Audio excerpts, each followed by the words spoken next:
entitled bastards. You sons of bitches.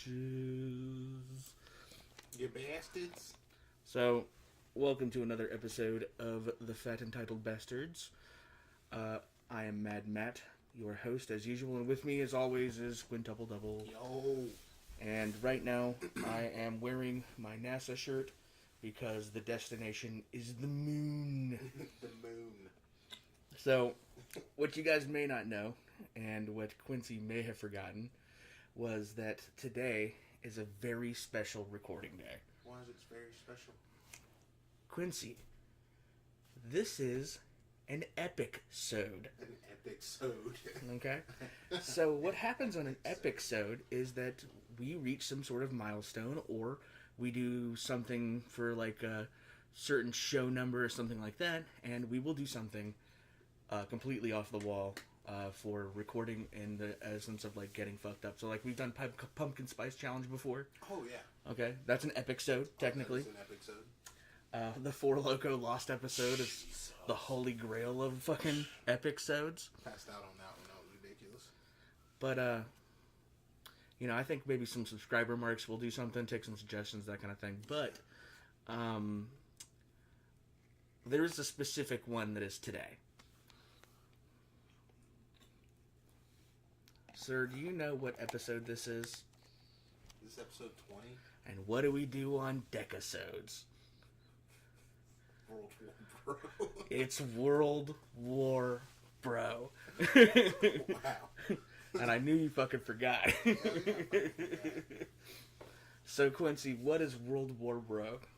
World War Bro is where you and your bro basically you go tit for tat, shot for shot. What I do, BF for BF. you do. So, right now we have similar sized glasses, Yes, we do. right? And we have the same. There is no, though, in the last World War Bro, I gave you a head start. Yes, you did. This time we didn't give you This one, I did not. Although I am kind of fucked up tired because I got drunk as shit last night.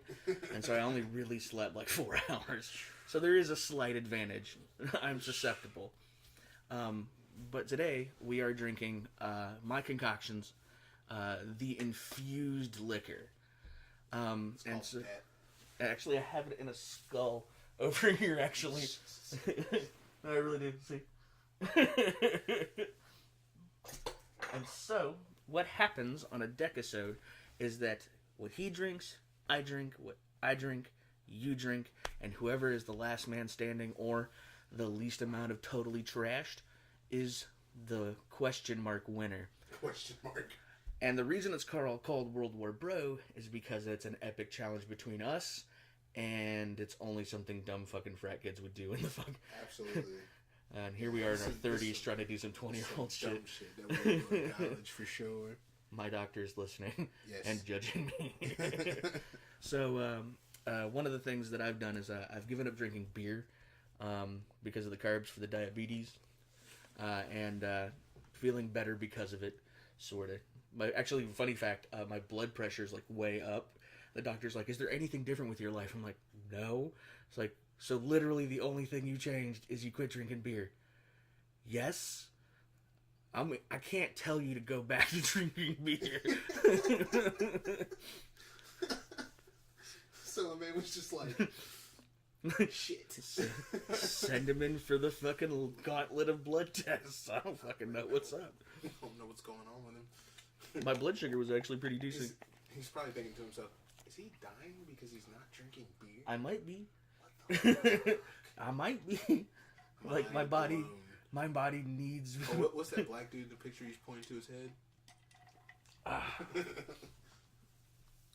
Yeah, my doctor's my doctor's face is that guy's face. The like what? The white guy. As soon as it's like the only thing I did is quit drinking beer. He's like, what? That's not a thing. No, it's So definitely that's my PlayStation handle. The beer cracking. We cannot be separated. I need it and it needs me. the Kraken. So but World War Bro is pretty fucked up. The big thing with this is if you don't drink the drink constantly, you fall behind. And if I kill a glass, then I either can opt to not drink a glass until you catch up or I catch up to you, right? Or you could say I'm ready for my next drink, and the other person has to catch up and get the next drink. Like, as quickly as you can. Like, it's a race. Like, if we finish doing this episode and I've officially drank more than you, I'm the winner. Okay. Alright? Whatever. However that works. It's acceptable to have a neutral draw at the end. But I mean, you're gonna drink the most. So we're going to the end of the episode, right? Yeah, end of the episode. As ice clinks. See, it's gonna get ridiculous, right? Because see, the problem is I made 2 liquors. It's not a race from that. You know what I'm saying? It's a war of attrition. It's a war of attrition right now. So here's what's funny. So the alcohol I infused was I got it from an idea. I decided one day I was going to make blackberry lemonade infused Everclear, and it turned out fucking phenomenal. Like, you could drink it straight. Like, it was brilliant. And so I tried 2 different things as an experiment. I did watermelon and I did strawberry. Strawberry tastes pretty good. I forgot how much I actually I like strawberries, but they're not like my favorite. Right. It's like banana's flavor is amazing, but the texture is like meh. So like, it's not my favorite fruit. Like, for some reason, like something like the aftertaste in a strawberry is like kind of meh to me. So it's meh. Like, it's not amazing. It mixes really well. And then I didn't think about watermelon. I was thinking like watermelon flavoring, which is my favorite. Now, watermelon doesn't really taste like anything. No. It's just sugary water-based melon meat, which doesn't infuse terribly well. No. It has an aftertaste to it. Like, the aftertaste is pleasant, but then, I mean, that's coming from having a clear shot of Everclear shot directly in your mouth. So I added lemon juice to it, and the brilliant part of this is that even if you're like, lemon juice, that'll expire. Well, technically it would, except that it's sitting at 150 proof alcohol. I didn't even think about that. You're right. Right? Like, that shit doesn't even need to go in the refrigerator. Technically, the only reason you need to strain it is get the fruit out of it. Yeah. So when you're drinking it, don't have a fucking chunk at you in the back of the throat at 150 alcohol. It's coming back up, dude. Yeah, it's coming back up. So, we're mixing it with Vitamin Water Zero lemonades. Vitamin Water Zero. I mean, I got diabetes, dog. And the Sprite Zero. The fun fact of this is that it's literally almost no calories. Yep.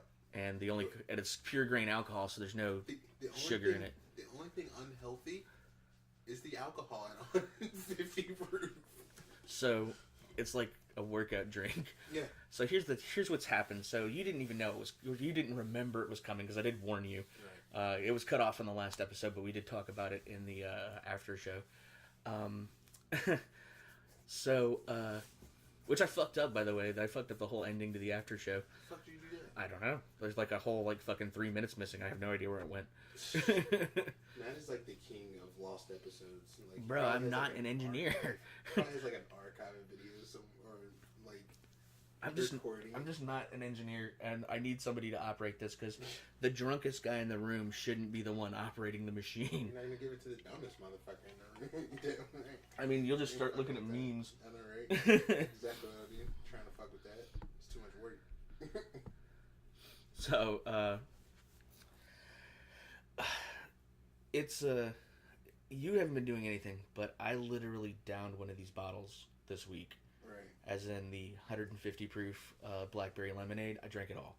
Right. I even re-infused the last 3 shots with lemon rum, and I drank that. So I ketchup bottle skimmed it, and it was amazing. Right. That you could drink straight, and I did over ice. So I've been I don't want to say training. You've been training, bitch. But I'm Ivan Drago in this bitch, and you Apollo Creed. Apollo Creed. If he dies, he dies. So, but I'm very tired. So that might. You're looking at Rocky. No, don't throw in it down. I love the black dude that's in the corner Like I guess he's like the trainer or the cut man or something, because he's got the best facial expressions during like the whole movies.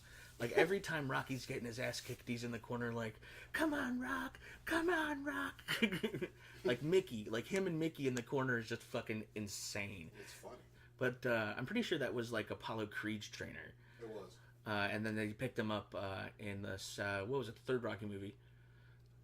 For Rocky's team, because that's when he started training with Apollo to get faster to beat Clubber Lang. Oh yeah, that was Rocky 4, dude. That was Rocky 3. Rocky 4 is the one where he fights Ivan Drago. Oh, Rocky 5 is the one where he fights, was it TJ Gunn? And he's like retarded.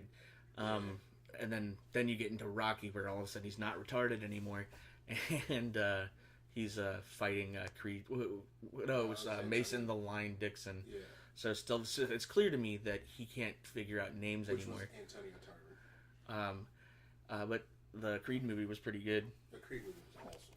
They're doing a Creed 2. Oh, it should. Doing a Creed 2. Ivan Drago's son. I'll say this. If he dies again. Oh, shit. I cannot fucking wait. Didn't they say like they were trying to get Brock Lesnar to play Ivan Drago's son? Yes. No, was it his son? No, it was Ivan Drago's son. No. I'm saying they were trying to get Brock Lesnar to no, Dolph Lundgren's actual kid. Dolph Lundgren's actual kid is going to be Oh, cool. Ivan Drago's son. That's actually pretty cool. That is cool as fuck, right? Here's my question to you. What's up? Mr. Philadelphia Eagles fan. Ooh. Repping the city of Philadelphia. Ooh, Philly. We're going to get to it. I'm going to make you stop. Oh, man. I'm going to wait till you get drunker so you have a much more raw and visceral emotion to it. Really? Well, the whole point I don't know if you want is that. I want that conversation to be belligerent. Like so, and I'm doing it for a reason, and I'll tell you why I did it when I do it. Why? I'm just not. I'll save it. I'm just waiting for the inevitable response. Diabolical. I'm going to tell you what I did to you. Okay? So I'm putting the mind fucking early, and I'm telling you it's coming. Alright, fine. Whatever. So I get belligerently fucked up. So at the end of this episode, when I mind fuck you, I want you to teleport yourself back to this moment in time, and listen to me telling you, I'm gonna fuck your brainus. And then I'm like, fuck. So, I think there's something extremely pressing that we have to talk about. It's maybe the most important thing in our society, and it's the most important thing going on in America today. And you'll say the government shutdown, and I'll say no. No, it's definitely not. I'll say Ugandan Knuckles is the truth. Yes. Knuckles is fucking You do not know the way. I will show you the way. I will show you the way. To the queen. To the queen. The queen. To bring the great Ebola. It's the most racist. Spit on you. It is the most racist, ridiculous shit. But you know what the most amazing thing about Ugandan Knuckles is? It's a race unifier because everybody finds it fucking funny. Oh, it is. It's funny as fuck. Black folks, Spanish folks, white people, the fucking Laotian community. This shit is hilarious. Man, we do this shit all day at work. It's so bad we're gonna get fired. Yeah, we are gonna get fired for doing it. Sing them the song about people. Everybody starts clicking on the walkie. And we got when one person does it, 5 or 6 people now in the vicinity. No, or you'll say, I'll show you the way. You do not know the way. You do not know the way. And then 6 other people behind that is saying it. It's just like, I will show you the way. No. What did we do? To the queen, to the great Ebola. The queen. I think I'm the only one that does the great Ebola though. Yeah, you do. I've gone too far into the web. Way too far. So I know all the You're fucking the one who Ugandan started Knuckles. the clicks. I didn't even do the clicks. The best part is those videos when there's 20 of them motherfuckers around on the soundboard just clicking their asses off. And then when they're like, Wah. The shit is fucking hilarious. It is so funny. They had and they were in those little chat rooms or something, and there was a Winnie the Pooh character. I think it's Second Life that they were doing. Yeah, it was like a Winnie the Pooh little character sitting there. He's like, "Hey, Mr. Honey Addicted Man." You do not know the way, You do not know the way, Mr. Honey Addicted Man. I'm telling you, dude, that shit is a unify. That is bringing peace to the races. That we all can unite behind the hilarity of Ugandan Knuckles. I think if anybody was to get in a fight and then somebody just broke out and said, "You do not know the way," they both just start laughing. It's that funny. I will show you the way. I'll show you the way. You know what's amazing though is that the people you're around when you do it to each other, like when we do it to each other, the craziest people, the people you never would think knew what we were talking about, come out of the woodwork. I will show you the way to the green. Like, it's just I'll show you the way. The problem is that I'm a fucking pervert of the internet, and I fucking peruse like the dark alleys looking for the next fucking video meme. So I'm like usually the first one that knows about it before it hits like super big, Right. and then I show you, and we know about it now, and we're doing it to each other because it's fucking hilarious. And then like as it's starting to catch on, we've been doing it for a day. People are like, "What is? Oh, Ugandan knuckles." I heard somebody go, "It's Ugandan knuckles." In the background. Yeah, that's Ugandan knuckles. Back to work. So, but you gotta admit, my hood is the great fucking the best spot to be right now. Like we just fucking clown back there, Yeah, they're pretty and we get mad work done. So I figured out like this one thing. I'm not gonna talk about work, but I'm gonna fucking mention this one thing. So they did this thing in the district for like open box stuff, and so our district isn't doing like certified open box, right? I don't want to say the name, but certified open box, right? So we're supposed to have 0, and there's only like 11 stores in our district that are doing it correctly. So we're one of them because hey, don't open box this. 10-4 boss. So they did a rating of the functionality for this month. The average was about 47 for all the stores in the district. Though the one that was closest to us had 67. Take a wager at what our number of functionality checks this month were. 250. You're high. You're not really high, but you're high. 193. Jesus Christ. We're doing like 3 times the amount of work everybody else is. And that's why my labor's fucking going on insane. So, yeah, at the store, we're all gonna get fired. It's like it's just gonna be a mass fucking firing. I imagine that the fucking employee engagement model test that they're taking right now, this survey, I bet that there's gonna be like, you do not know Dewey in like half of them. Probably. Yeah, we can show you Dewey. We'll show you Dewey. We're not getting enough pay. We show you Dewey. I don't know, man. This place fucking pays like fucking crazy, dude. You're never gonna go anywhere and find the rate of pay that you work right now for the fucking job we do. Not in retail. Absolutely not. This is the place to be. That's why I have this stupid ass podcast where I say controversial shit so I can get fired. Yep. First Amendment, violate my rights. Have the right to say dumb shit on the internet. I didn't offend everybody. Just offended everybody. So let's talk about some fun shit. I know we do like a lot of sports talk early on, so I don't want to do that. We'll save that. We did like an hour and a half on watermelon with fucking sports talk, but it was good. I mean, it was pretty good analysis. The watermelon. Yeah, watermelon. Yeah, I don't name these episodes. Really good, dude. Do what? That What? drink last episode. The watermelon shit we came up with in the fucking store. And we came up with that in the store. It was just like, was like, hey, did you like? I was like, did you like the apple shit we made that one time? Yeah. And you're like, yeah, dude. And I was like, so we go start making it. I'm like, hey, what if we change it to watermelon? And so we changed up most of the stuff to watermelon, and it was fucking pretty dope, man. Color was weird as fuck. Like, it was weird. It wasn't like appealing, but like, it tasted good. Like you thought it was gonna be like green, but it was like brown, light brown. It was weird, but it was good. It was like, but it was also in those gray cups, so it could have been like light red, and we were just fucking dumb. I'm gonna take the latter and say we're dumb. Yeah, that's probably accurate. That's a safe assessment. So I was watching the show the other day. This shit's dangerous, by the way. This shit. You caught a buzz already, didn't you? Huh? You caught a buzz, didn't you? Well, I'm in it. Let's do this. It's quick, man. It's fucking I'm in it. dynamite. Dynamite. I haven't had Everclear since like. Here's what's gonna be cool The though. last time I had Everclear was like the end of my junior year of college. Wait till you wake up tomorrow. And when you're a senior, you get smart. So you're just like, but I'm gonna make money off. You know of it. why I'm you got making fucked up jungle on it though? juice. Is because when you were drinking Everclear, you were drinking it like fruit punch and shit like that. Well, I mean, you know, people Just do wait till jungle juice and tomorrow. shit with it. I told you I was training. This shit does not give you a hangover. How the fuck does that work? Don't know. Well, there's no sugar in it. The only sugar, it's grain alcohol, so it's not like made with a shitload of sugar, right? Right. And everything you're drinking is zero, so there's no carbs or fucking zero sugar in anything. True. So there's no sugar to fuel your fucking alcohol rage. Half the time you got all fucked up hungover when you drank Everclear, it's because you drank Everclear when you were already drunk, and you were drinking fucking like Bud Light all night.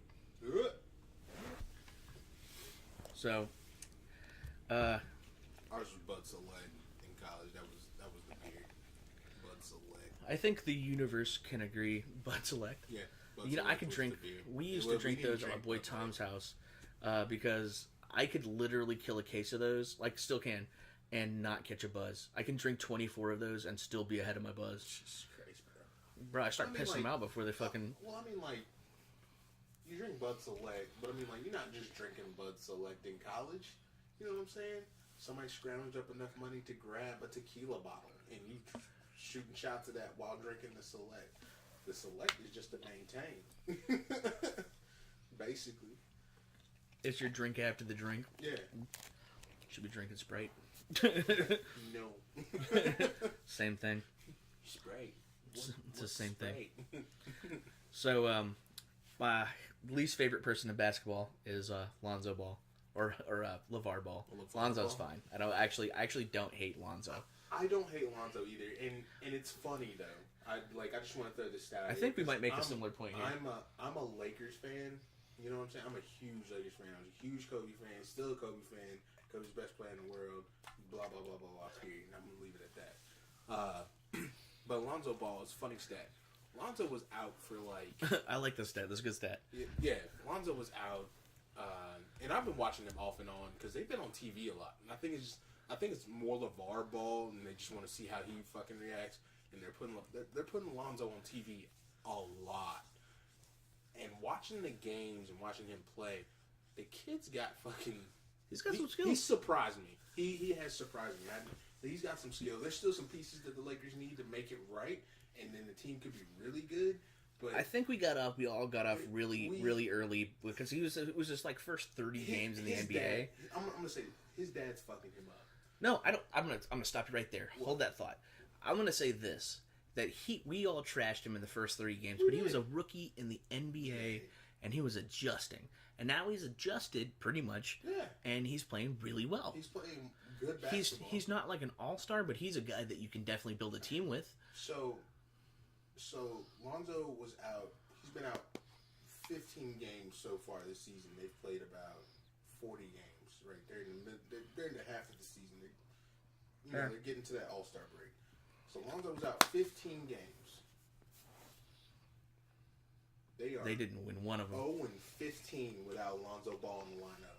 I'm just gonna leave it at that. That's the only stat I wanted to put out there. Well, Lonzo, he's really. I bow down, dog. He's make the team better. he's a benefactor of a system that has no other players. Right. You know, and so like Well, he has a no. They do. Kyle Kuzma, they're saying was the better draft pick that they got, but he was a surprise. Nobody knew Kyle Kuzma was going to come out. I mean, but that's where that scouting comes in, and like you know, there are some like nobody thinks about scouts as the most important part of your team. Like guys who can literally go out there and be like, well, that guy's good here, but he's not gonna translate well to the NBA because of X, Y, and Z. So Right. scouting is like the guys who do scouting are actually super dope. And if you think about being a scout, if you nail like one good player every time you go out scouting, like for the whole season, you're gonna keep your job. Oh, for sure. Out of like 20 dudes, you know what I mean? Yeah. Like, and that's what makes me think that If you nail 2, you're just a god. one of the things we should be following is the scouts who work for certain teams, like, and that's what like a lot of the beat writers do for like your local like local channels. Yeah. So like in Tampa, it was the guys who would do like the grapefruit leagues and stuff, and they actually followed the guys who scout for the Rays. And when I was living in Tampa, when Joe Madden was our coach, and it was brilliant because he would find these fucking guys out of fucking nowhere, and he would moneyball the shit out of this team. And you're like, if they would just give him some money, imagine how good he could be. Ergo, Chicago fucking wins a World Series. You know what I mean? Like, okay, now he's a Moneyball coach with a fucking paycheck. Like, he can pay people now. Right. It's dope. So, but, like, they would follow the scouts that would do Grapefruit League, and Grapefruit League is played in fucking Florida. And so, like, the whole off-season when there's nothing going on, they're talking to scouts who are watching Grapefruit League and fucking minors and shit like that play and reporting on people that they are finding in these leagues that are amazing. Steven Strasburg actually is one of the guys that come out of that like system that I literally listened to this guy walk up, like just from the fucking scouting reports on the local news channels on like the fucking radio. I used to drive all the time, so I just listened to like crappy AM sports radio, and there'd be like the big channels, and then there'd be like local channels, and the local channels, even though they're not as like fucking like Rome Show is great. I love Rome Show. I fucking Colin Cowherd's appearance like drives me nuts, but he has great content on his show, and you can like literally argue with him while he talks on the radio. Yeah. It's a good show because you don't have to agree. It's captivating, and that's where I found some serious love for Shannon Sharp. I may not agree with all of his opinions, but his content is amazing. He's a great broadcaster. Dude, like I'm a big First Take fan. I'm still a huge First Take fan because one I like Max. Max was an awesome addition to the show because he's a fight guy. Kellerman is a great pickup for that show. I actually can find it. Max is fucking awesome. I like Max. I like it because of this. I find that Stephen A. drops race card a lot. Yes, and then Max checks him quick. But here's the thing, he respects Max to a point where every time he like disagrees, Max Kellerman, I respect you, but I must disagree. Yeah. And watching him have actual civilized conversations where he's just not like screaming at Skip, right? And Skip is just loudly yelling and chewing Tide Pods and fucking. Yeah. This dynamic is really good because he gets to have an intellectual conversation with a guy who's not going to put up with that shit. Now the rebuttal is you got Skip with Shannon on Undisputed. The problem with the thing is that Shannon is a black version of Skip. It's just funny. Well, the thing is that Skip gets checked all the time, right? Not on like race card shit because he's white, right? Whatever, but on facts. Yeah, and facts. Shannon puts in these great theories because he's played the game, and he comes from a different angle that people can't fucking replicate. So broadcasters are skinny guys who did radio all the time, and they fucking get on the air. Especially when they're talking football. But in athletics, period. Yeah. You know, it translates okay, so you were a football star. You can talk about what happens in an NBA locker room. You can talk about what happens in a baseball locker room. You have an opinion because you are an athlete, and you did it on the highest level imaginable. Right. And now you're a personality. You present yourself very well, and people like your opinions. Yes. Because some of his opinions are trash, but some of them are fucking brilliant. They're brilliant. And for a guy I don't even like, for me to quote him like 3 times a show, boom. like that guy is one of my favorite broadcasters. I don't even like my favorite. You know what made me like him though? Sharp is hilarious. You know what made me like him? Is his fucking like Instagram and Facebook where he comes on all hood and stuff. Yes. Like drinking and smoking his cigars and shit. I got the Henny. That's what makes. I'm like, you know what? So he goes home and he's a real dude and he cleans up for TV and he comes on, man. It's brilliant. A fucking do-rag at home. He's so good. But his waves are good though, man. He's like. They ain't my man's Marcus waves. Right. Bodie over there. No, Point break. Point break. Did I tell you what I'm gonna do to him? I ain't seen nobody with waves like that. I don't know. Jeremy's waves is pretty tight. Jeremy's waves is tight. Randy's waves is his loose, can be tight sometimes. But they gray. Hey, you know what? My man got the salt and pepper look. People like that shit, but it is what it is. Old people. Yeah. But I didn't tell you about my man Jeremy, dog. So homie walks around campus, right? He's like, they don't need to know my real name. My name Bobby.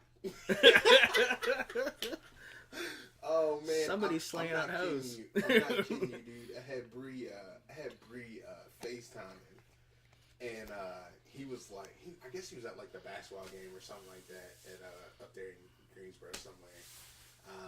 But he was like, yo, what's up? And I was like, yo, Bobby, and he started rolling. He was like, oh, they told you about that? He was like, yeah, no, they can't know my name on campus. This shit was hilarious, dude. So, I was watching the show the other day. It's called Nature's Weirdest. Nature's Weirdest. And it's you about were telling me about this the other day. And it was about like the weirdest events, like the Galapagos Islands, with like the crabs all come across it, and like sea waves and shit. Is it? Like, but that's not what that's like. I like those shows because I'm fucking old, I guess, and I fucking like watching fucking nature documentaries and like learning about science and shit. right. I mean, I was supposed to be a scientist coming out of high school, like fucking microbiology and botany and horticulture, entomology. This like, is the smartest dumb motherfucker I know. I find topics that are interesting and I research them. That's why I have a fucking show about fucking doing historical projects, getting like drunk. A degree in like fucking astrophysics or aero. My math is terrible. Dynamics. My math is terrible, but my science is good. No. Fuck that. If he wanted to fucking learn math, the bitch could learn fucking math. He just doesn't want to learn math. That's all it is. And I'm telling you, this son of a bitch is the smartest son of a bitch, the smartest dumb son of a bitch I know. Literally. I invented World War Bro. He could learn it. It is what it is. Goose. If he wanted to learn something that bad, he's going to learn it. Trust me. I'm just trying to destroy my brain with the alcohol. It's funny though, because like, let's be real here. Steve Jobs, probably a massive fucking drunk. Definitely sniffed coke at some point in his life. I don't know if he was a drunk. He's a bit skinny for that. He definitely sniffed coke at some point in his life. Smart people do drugs. For sure. We talking about a motherfucker that made the light bulb. How the fuck do you do that with no electricity except for from lightning? It takes a retarded son of a bitch. Can I crawl up in your brainus? Sure. He didn't invent the light bulb. Tesla didn't, or his apprentice did, and he stole the patent. Ooh. Yup. Dun, dun, dun, dun. In fact, most of Edison's inventions were like stolen ideas from his apprentices. Really? He just never gave them. Yeah. Did it? And that is yet another episode of Drunken History. Speaking of Drunken History, you know it's coming back for season 2? What's that? Drunk History is coming back for the next season. Coming for a season 2? No, it already had a season 2, but it's coming back for another season. Oh, so like Comedy Central got up off their 3? ass and made it's like season 4 or 5. How many seasons do you fucking got? Goddamn. No, it's a great show. It's probably my favorite show. Like, period. Like, because you get to learn about history and you get to watch these comedians get shit-faced drunk and fucking the guy does an interview with them and fucking, you know where that comes from? What? There was the Funny or Die channel on Oh, so you're saying they're doing HBO. Drunken History season 3? Whatever season it is. Oh, I thought you were talking about your Drunken History. No, historical history. I haven't made an episode in a minute, but I should. I will this week. I'll make an episode. I'm trying to find like a classical music intro for it that I won't get kicked off the YouTube for. So Suck my dick. That's his shit. we got off on a few tangents, but I want to snap back to the balls. Right? The people that everybody hates the most and wants to see less of but can't get enough of. So I have some more on my continuing series of This Is Why LeVar Ball is a Crook. Oh yeah, we gotta get back to that shit. Damn. So Big Baller Brand, remember we talked about it. They were in trouble. They got an F with the Better Business Bureau. Yeah. Right? People were getting fucked up orders. Like shit was made real shittily. All that good stuff, right? So Big Baller Brand is getting sued by their product manufacturing company for non-payment. Really? Yeah, as in that the reason people aren't getting their shoes right now are because they never paid the manufacturer, and they were just like, we were harassing them about payment. We like fucking did it for 3 months without getting paid, so we just stopped, and now we're suing them for back pay. Well, no shit, your product was shitty if you're not paying somebody to make it. You know what I'm saying? Well, I mean, like they were making the product, but like they're not getting the right supplies. They're not fucking getting paid. Like they can't. If you're not getting paid, you can't make supplies. You can't hire good people. Like if you're not catching a paycheck, like fucking, I'm not gonna work there. So you fucking keep hiring shitty new staff. Like they're suing them for back payment, and they owe them like $800,000 or some shit like that. Really? Yeah, they owe them like a shitload of money. Wow. So I'm guessing they think Alonzo's gonna bail them out. That's what they were banking on. Well, that was all. That was LeVar going out or saying, "I need somebody to make my T-shirts. I need somebody to make, like fucking Big Baller branded stuff." It wasn't like the shoes and stuff. It was like their printing company. Like the guys who do like the big baller brand shirts and stuff like that, like the printing company, they owe $800,000 to them dudes, and that's why you're not getting like your shirts and stuff. Wow. Yeah. Wow. That's funny because like when I watch a Lakers game, you see big baller brand stuff all over the place. Like people buy that shit. And then I fucking skipped another thing I was gonna say. That show with the nature documentaries and shit. Like if he wasn't such a dick, I would probably buy a T-shirt. Just because I'm a Lakers fan. I mean, no, I'm a Lakers fan. I'd buy a T-shirt. I'd support the guy's jersey, but I would never give his father some revenue. Best way to get into his pocket, even though his dad is his fucking manager, is buy a jersey. Yeah. Royalties directly to him. We'll see what happens at the end of the season. Like, I want to see where Alonzo takes himself. I'm thinking about it, but we'll see. If Lonzo was smart, he'd get away from his dad and go to a team that could support him. He would definitely say, "Look, Dad, you gotta bounce out." Here's what's cool about Lonzo, though. He shuts the fuck I up. like him in spite of his father. I like him because of his father, right? And so the reason why I say that is because it's not because I like his opinions or anything like that. Right. I look at this jackass just fucking trying to ruin his kid's career for fame, for at least 10 minutes of the sunshine, you know what I mean? His 15 minutes of fame. And Lonzo's just shutting his ass up, playing basketball. Like he's real polite, having fun with his teammates, being friendly, like just being a real good personality, a good person, right? And then you look at his father and you see this scumbag, and you're like, man, that kid ended up being a pretty good kid in spite of his dad. You know what I mean? You know what, man? I like that kid. That's a good kid. Like his dad is a fucking lunatic, but I like that kid. Man. I'm rooting for him. Like when I saw that stat the other day, that was a pretty big eye opener for me. I mean, like they've won 0 games without you, dog. 0 games. And he's just shutting up and playing ball, man. He's just shutting up and playing ball. I mean, I can like that's crazy. That's crazy. That's a crazy stat. That's one of those crazy stats that you don't it's a weird think stat, about. That's a weird stat. I saw it the other day on First Take. I was like, for real? Wow. You like First Take. My favorite show is the, what is it? The Herd? No, it's after Around the Horn. It's Pardon the Interruption.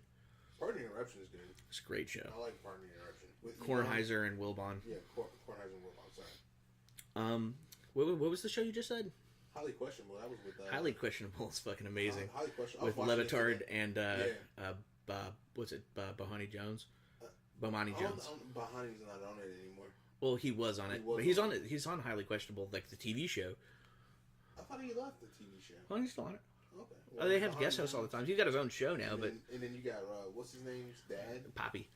He's fucking hilarious. They were on there today with the other guy. My favorite segment in that is Highly Intrigued, or is it Are you intrigued? Are you intrigued? Yes. No, it's C or No. Yeah. Well, it's Are you intrigued? Right. And it's always it's Bomani, and then it's Dan, and then Poppy at the end always. Yeah. And so there's like everything is C, very intrigued. C, no. He never says no. He never says no. He always says C, very intrigued. But my favorite thing about that show, is when it opens up. And he always introduces the guys. It's the Dan Le Batard show with Dan Le Batard and my son, Bomani Jones. He's doing a show with his son, and he claims his son to be Bomani Jones. Now, it's on the radio. It's him and Stu Gatz. Really? Yeah. Stu Gatz is on the show. It's actually really good. He does another show. Stu Gatz. No, Levitard. Yeah, Levitard. He does the fucking ESPN show. Yeah, well, he does the Highly Questionable, and then there's a radio show in the morning that he does. That's the one I'm talking about. He does that's the Dan Levitard show with Stu Gatz. Okay, yeah. I never wake up. Poppy's not on that show. Poppy's on Highly Questionable. I never wake up early enough to watch this show. Highly Questionable? Or I see Highly Questionable's in that. Well, that's because the real sports talk radio shows come on at 6. Yeah. That's when everybody who drives for a living listens to the radio, so you market to those guys. And you do the most driving in the AM when you're going to your first job. So between 6 and 10 is when they do those, because you'll catch literally all of that demographic. And most people listen to sports talk radio are males our age, so that's when they're driving, so that's when they do them. We work retail, so that's why we get the fucking midday shows. Yeah. It is what it is. I'll tell you this though. CBS Radio is the only one I get in the car for sports talk, and during the break, I think it was for the evening guy for CBS. They had a substitute in for the week of Christmas. Right. Guy was actually pretty dope. He runs like a podcast. I'm gonna have to go get his name. Who is it? I don't know, but he did a good job. So I was talking about that one thing, the Nature's Weirdest. The reason why I was watching it, because it was kind of crap. Like, the documentary was pretty bad. It was the narrator, right? The David Attenborough ex guy, right? The issue was that he had a speech impediment. And he couldn't say R's. His R's were all He didn't just have a speech W's. impediment. My man has an accent. He's from England. But So his sounds even worse. so, like, if you remember the Princess Bride, the marriage, wov, twoo wov. This was this guy. He's like, there were several predators in the area. It was really bad. My thing is, like, did they record this and, like, the guy's like sitting behind the counter? Like, I'm looking at the studio now, right? There's this regular studio and there's this guy just collecting a paycheck. He's smoking a cigarette, like reading a magazine while they're recording this guy, and he's just doing his lines. Was that good? Yeah, sounds great. You know what I mean? And then did they have just reached post-production and somebody was like, has anybody listened to this audio yet? No. There are several predators in the area. Fuck. How much of this do we have recorded? All of it. Let's see if BBC will buy it. The alligator. The funniest part of it was when he was doing like Latin names. Oh, no. Staphylococcus. It was just fucking amazing. Oh, And so, like, I took... You said this is on Netflix? Yeah, it's on Netflix. Netflix, you're awesome. So, like, fucking...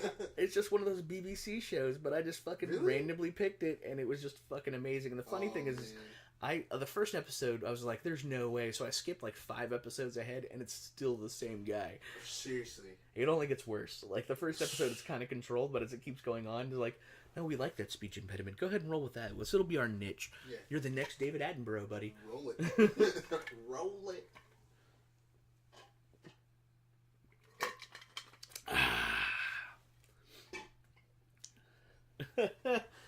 Look at you. Well, I mean, when you drink with a prop. Oh. It's time. It's definitely All right, let's do it. And this was a good fucking call. Look at this. Yeah, no, the ice is still there. It's amazing. Yeah.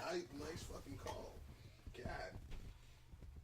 Yeah, so, like, I picked up one of those, what do you call those fucking things? I don't know what you call those fucking things. I don't even know what you're It's talking not about. even a fucking thermos. What is it? What is this shit that keeps your shit cold? Just call it a Yeti cup. Everybody Yeah, knows it's a what you're Yeti talking about. fucking cup. It's an off-brand Yeti cup. We got them at the store. We got an OtterBox with the OtterBox trying to jump in that game now, which is pretty fucking cool because they got these like little fucking compartments that are like, I think they're like $40, but they're waterproof. Right. So like if you're out for the outdoors adventure, or you go like 4-wheeling and mud and all that shit will keep your shit so dry. Actually bought one. So for the next time that we go to West Virginia, 4-wheeling, which I believe we're probably going to do here pretty soon. But to put my wallet and shit in. But yeah. Shit smells like pineapples. What? Yeah, smell it. Does no, nigga, that smells like rubbing alcohol. No. Oh, now it does. It smells like No. pineapples for a minute. Oh wow. Oops. No. No, man. No, man. No, man. Let me smash. No. Are they? Bitch, you gotta fill the show. I'm the one wait, making the drink. wait. What? Have you seen Hardcore Henry? Yeah, that's why I put it on. No, have you seen it? Yes. Oh my god. That's trash. What? That shit was So awesome. penis. Hardcore Henry was It's awesome. fun. That's what I mean. It's fun when you're inebriated. You're inebriated. Yes, I am. What constitutes that as a good movie? I don't know, that it's fun, it's in first person, it's a different perspective. You're in a different perspective. I mean, they pretty much took it from like those Facebook videos where the cat was doing all this parkour and shit everywhere with a fucking GoPro. Oh, that was how they funded the movie. Huh? That's how they funded the movie. GoPro funded it? Yeah. I mean, I believe it. I mean, Well, like, it's entirely shot in cool. GoPro. Well, I know. I mean, it's pretty fucking cool. I mean, as far as like the gunplay and stuff like that, because it's from a first-person view. So you kind of feel like if you play first-person video games, you kind of feel like you're in a fucking video game or watching somebody play a video game. That's literally what it is. But it's like real life. I think we have the same amount, but I might have poured myself a little more. But it's mostly mixer. It's mostly mixer. Nah, fuck that. No, I mean you have the same amount of alcohol. I measured it. We're over here arguing about how much alcohol is in the fucking drink. But I think I accidentally poured myself too much mixer. I'm sitting up here crying about 151. Jesus Christ. It's not even 151. Oh, you gotta mix it. Oh, yes. Sorry. Sorry, I gotta get my share. Yeah, let it get cold. That's what's going on. Yeah, The cold helps that. Ugh. I'm gonna tell y'all what. I made it the exact same way, too. I'm gonna tell y'all what. Woo! I'm about to be Germany in this bitch. So, let's talk about another fun thing. What's up? So, if you're on a roller coaster, what's maybe not your worst nightmare, but would be up there? Alright, first of all, I'm not hopping on a roller coaster. If you were on one. If I was on a roller coaster, yes. I've probably already done shit myself. Okay, so imagine you did. Imagine I did shit myself on the roller coaster. Yeah. By the time I shit myself on the roller coaster, I'm probably already balls deep in the coaster. So it's like, guess you're riding this ride, dog. You ain't jumping off. What? You're missing my point. What point am I? You just shit your pants, and now you have fecal matter in it, and you're on a roller coaster. What's gonna happen? It's gonna rub around in your motherfucking drawers, dog. It's gonna spread out. If it's solid. If it's solid. If it's not solid, then you're screwed. And that shit is getting all over you, dog. What if you're like you're thinking of a sit down roller coaster? What if you were like on the Superman? Or like Batman. Batman. Anything where your legs dangle. It's just running there your legs. And then what happens to it? It's going all over the people behind you. So a guy had diarrhea on a roller coaster. He said that he was feeling kind of funny when he got on it, and then in mid coaster he had the fucking one of those, the diarrhea pain, like it's coming, like you got to find a toilet quick, but now you're on a roller coaster as it's clicking up. You're done. It's clicking up, like you're at the point of no return, like you passed it, like you now have to take a diarrhea shit, and your body is clicking up this roller coaster that's about to go rocket you through the air. Oh shit. So he had a diarrhea attack, and he couldn't keep it, and he shit himself. Massive diarrhea. It splashed 14 people behind him. This splashed 14 people behind him, who all subsequently threw up. And so now, if you're like dude 1 or 2, you got splashed with shit. If you were dude 3 through 14, you got shit and vomit. And if you were 14, you got a whole shitload of vomit coming your way. Vomit and shit. My man literally so shit himself on a roller coaster. That's so funny. And it splattered. And if you threw up, it's not like it hit their legs. No, it hit their face. It hit you in the face. And you're in the thing and you can't like touch your face. Like think if you threw up while you were going like clink, clink, clink, clink. And you hit a click that ting.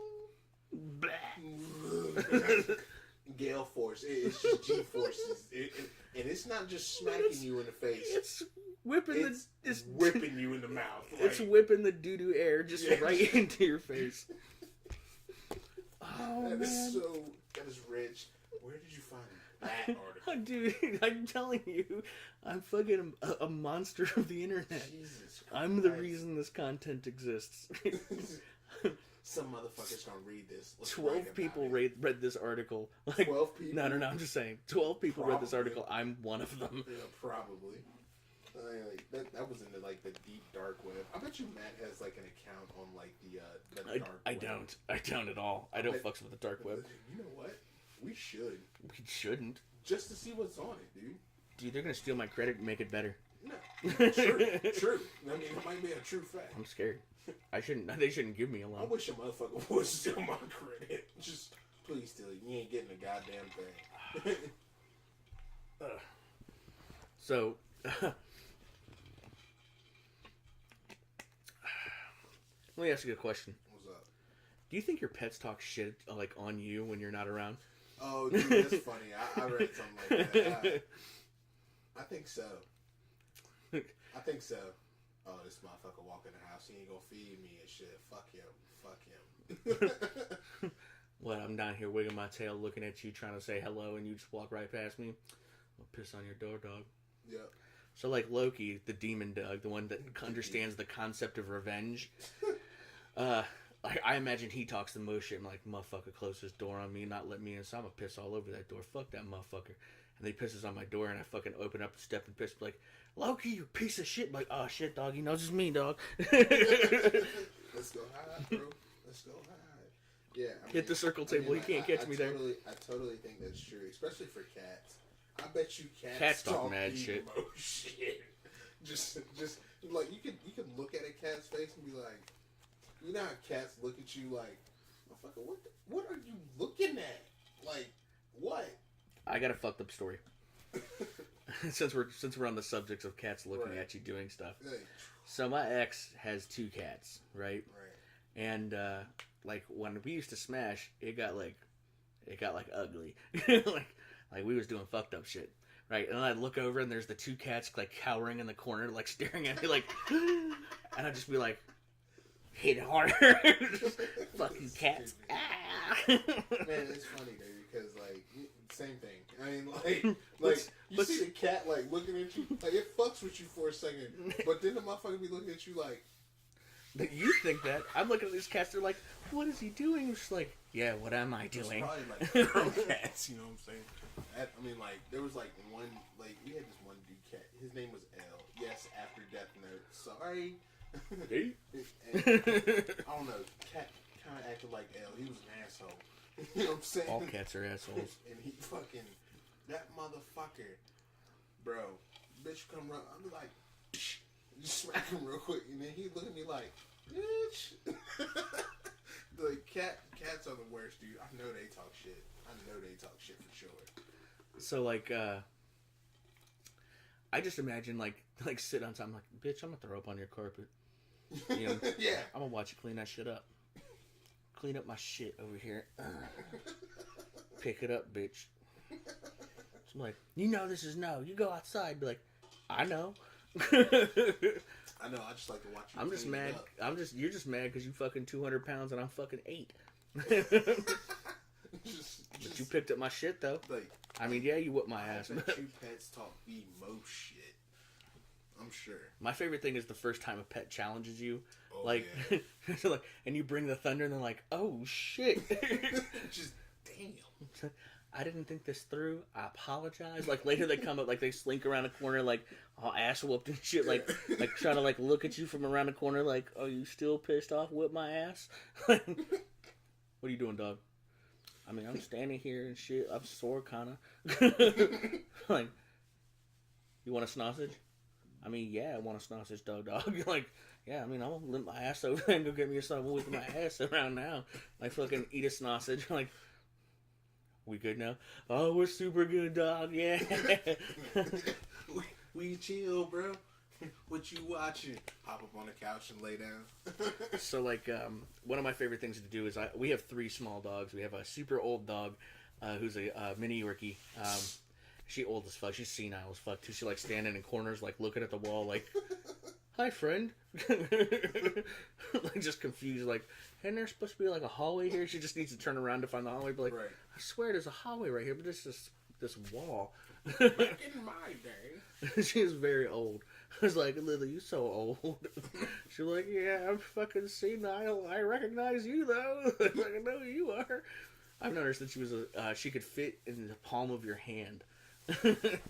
So, like, that was the dog my parents got, like, or technically my sister got her, and dumped her off on the parents after spending $1,500, my dad's money on it. And so she left the dog at the parents' house, and then Lily was their dog. I used to hate Lily at first because she messed up my time with Black Dog, like throwing fetch for the dachshund. And then, like, fucking everybody started playing together, and it was pretty cool, and the dachshund got, like, fucking crazy. Seeing how old, just fucking, like, shit and blood had to be put down. Right. But, like, that's where, like, so what I like to do is, and then we have Killer. He's, like, 9 pounds, and he'll be small. He'll be small. He's a Yorkie, too, but he looks like a tiny little schnauzer. Like the dog from Lady and the Tramp, if it was black, he looks like that, but, like, 10 pounds. Yeah. And then we got Loki, the mini dachshund, mini dachshund fucking Jack Russell Terrier mix. And he's pretty dope, but he's real small, too. And so, like, you got to remember, 300-pound dude, 5'11", 5'10", you know. I lay on the ground, and they lose their shit. He's gotta play. Right. And I fight him and shit like that, like, but I fight him on the ground on my belly. And like I let them win half the time, like fucking, like all they do is when they get up real close they like lick, but they like bite your hands and shit like that. But if they get in your face, they just lick you. They don't bite hard, they just fucking trying to get your hand out of the way because that's the game, right? Loki's a cheating motherfucker though. What? So Loki got a wet ass nose, if you never noticed. And Loki is part dachshund, and dachshunds like to burrow. And so what he does is he'll sneak up around me from behind, and he'll get under my shirt and fucking nose me in the love handle. Son bitch! And the other dogs get my face. He's figured out a way to fight me on the ground. So now when I go down on the ground, I tucked in my shirt one time, and he was like trying to do it. He's like, oh, fuck, a defense. You probably figured it out too. You're just like... So now he tries so to... he doesn't notice. No, he's not trying to pull it out. So he found another method of attack. His other method of attack was he would try to run, and he'd use his claws to try to burrow under my arm. Yeah, because I steal his ball all the time. I like lay on top of him, like, I don't know where your ball is. He's like, you got my fucking ball, dude. Because that's his favorite toy. It is 2 of them, but he only likes 1 of them for some reason. Right. And if it's not the right ball, you'll know immediately because he's not interested. He's still looking for his ball. So it's his favorite toy. It's his ball. Makes sense. So I'll lay on top of his ball, and he'll lose his mind. He's like, give me my fucking ball, bro. But yeah, like I think you ain't shit if you don't play with your animals every once in a while, man. Like, you should, like, get down on the ground, play with them, like, give them an hour or 2 of your time, you know what I mean? Like even just once a week, just play with your dogs. Like, just fucking hang out with your animals. Like, literally get down and give them your undevoted attention. And the animals will be so fucking super cheery for, like, fucking days after. Makes and sense. you play till they tire out. You know what I mean? And they're literally like, nah, dog, I'm gonna lay over here on this bed and, like, take a nap. I'm just gonna lay out. So if you're gonna have pets, fucking have pets, dude. Like, fucking hang out with your pets. Like, spend time fucking goofing with your pets. Not like fucking force snuggles or something like that. Like, literally just play with your animals. Our animals are small, so, like, we can play with them in the house. But if you got, like, a big dog, go out to the fucking yard and wrestle your dog. You know what I mean? Go out there and fucking try to box your dog and fucking wrestle it and fucking, like, that's how animals bond. You know what I mean? Like, through play. And it brings up the fucking subject I learned from the fucking documentary with the guy with the lisp, or the speech impediment. They had this story where there was this polar bear who showed up one day at this guy's fucking house, and they thought that the polar bear was gonna eat their dogs, right? Right. So what ended up going down is that the polar bear was gonna, like, fucking attack the dog, and all of a sudden the dog fucking went into play mode, right? Like, just fucking jumped down and started jumping and wigging its tail and shit like that. And the bear immediately changed its disposition. It went from attack mode, and then it lifted up its paw, and it tried to, like, softly bat the dog, right? Like, it started playing. And so this dog and this polar bear are fucking playing all of a sudden, right? And so the polar bear eventually starts to wander off. The dog looks genuinely upset, like, hey, my friend is leaving, right? And so a year goes by, and then the polar bear shows up again. But this time it's not in attack mode. This time it's just kind of fucking sauntering up, like just fucking having a day. And the dog sees him and loses his mind, right? And they run up and they immediately start playing again. And this was 10 years ago. Now the bear shows up every year, not like on the dot, right? And it always plays with the dogs. Not just one dog, all the dogs. But the bear shows up with its homies. There are 7 polar bears that show up. And they're hungry, they should eat these dogs. And every last one of them just comes to play with the dogs. They hang out for like 10 hours, and then they leave. And the dogs are like, oh man. But the bears and the dogs, so here's what's really fucked up. Polar bears are like ultra solitary. Like they don't fuck with other polar bears. But like when they're getting ready to migrate like to the north, like the polar bear's like, hey dog, we should fight. But hey, you want to go play with some fun creatures real quick? What are you talking about, dog? I mean, play with some fun shit. Like, you want to go meet my homies? Like, we're going to go play. Like, all right, dog. I'll see what you talk about. And he rolls up and these dogs are losing their mind. Like, oh, shit. The fucking crew is here. It's about to get rowdy up in this bitch. What the fuck is polar bear up, son? And the polar bear, like, this polar bear buddy was like, oh, shit, this party pretty dope, man. I'm going to go play with these dogs real quick. And they do like it's like watching 2 dogs play. And so and there's this scientist they bring on, and he's like, I literally just study animals playing. And when animals display the play tactic, it actually breaks barriers of species, and they just play together. And playing is just like a super bonding moment for people. Like, not just people, but animals. And animals and people. So, like, the people that you play with, you're immediately disarmed by. I can see where that makes sense. Playing is the most universal thing. Yeah, but I mean, I can see where that makes sense, though. I mean, like, let's look at, we'll use Destiny as an example. No. I'm talking about physical play. Roughhousing. Well, I mean, physical... No. Take internet gaming out of it. All right, well, fuck the act of physical playing. All right, physical play. All right, you show up to a playground, you know what I'm saying? You see a couple cats playing some basketball, right? You go out there and play some basketball with them. Ends up being some cool-ass cats. You know what I mean? That's how that works. That's not even what I'm talking about. Well, I mean, it's physical. How about this? I walk into the break room. Right. And you're trying to, like, eat and, like, fucking look at memes. So I come by, and I fucking poke you in the ribs, I flip your fucking microphone out of your ear, and I fucking push your head, right, like a punk. And then you get up to kick my ass, and I grab a chair. Right. That's what I'm talking about. Like, the fucking physical act of playing. Like, you're just playing. For that, by the way. That's because you were fucking. That's because you were fucking me all morning. Bitch, I was balls deep in a fucking sandwich. You fucking with me and shit.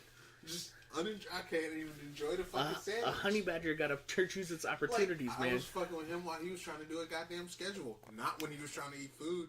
That's the I was just doing my fucking job. That's the point. And that was my point to fuck with you when you did the most important thing you were doing, which was that sandwich. To keep my body nourished. That's when I chose to fuck with you. You fuck with me at my time, I'm gonna fuck with you at yours.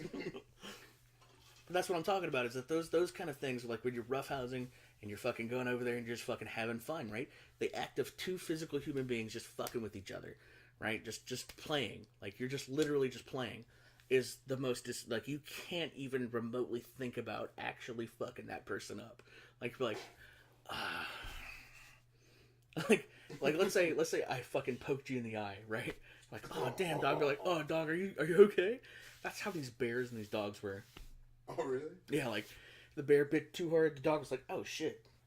The bear's like, oh fuck, man, I'm sorry. I'm sorry. But I want to eat you now. No. He was just playing too hard. He was thinking about playing with another polar bear. Oh right. And now he's just getting into it, and he gets too rough. And the dog's like, oh shit. And he's like, oh dog, I'm sorry, man. I fucking didn't mean it. Like, we're still cool. Like, submit for a minute. The dog like comes like fucking gnaw on its ear a little bit, and he's like fucking trying to bat him, and like then they just go back to playing. right? Like it was the coolest thing, dude. So weird. And I actually learned something about like animal behavior. Wow. So that's why I watch that shit, man. Because you get to see these amazing things captured in HD most of the time, and you get to fucking learn a lesson while you do it. And you learn things about animal behavior, and you can even modify that to management. You know what I mean? Like having fun with your people, just poking fun. Like, yeah, you can't wrestle them, but you can fucking have fun. Oh yeah. You know what I mean? And it makes people want to work harder and do better. Like it's like play is the most important part of any like species interactions. Like even humans, play is the most important part of your existence. If you're not playing like 50% of your day, you're not having a good day. That's true. I find that true. I mean, Even when you're out there like fucking just having the worst day, if somebody comes over to you and just like fucking like pokes you in the fucking love handle, you know, like turn around and like fucking like dap you on the chin and like fucking flip your nipple, like, man, get the fuck off me.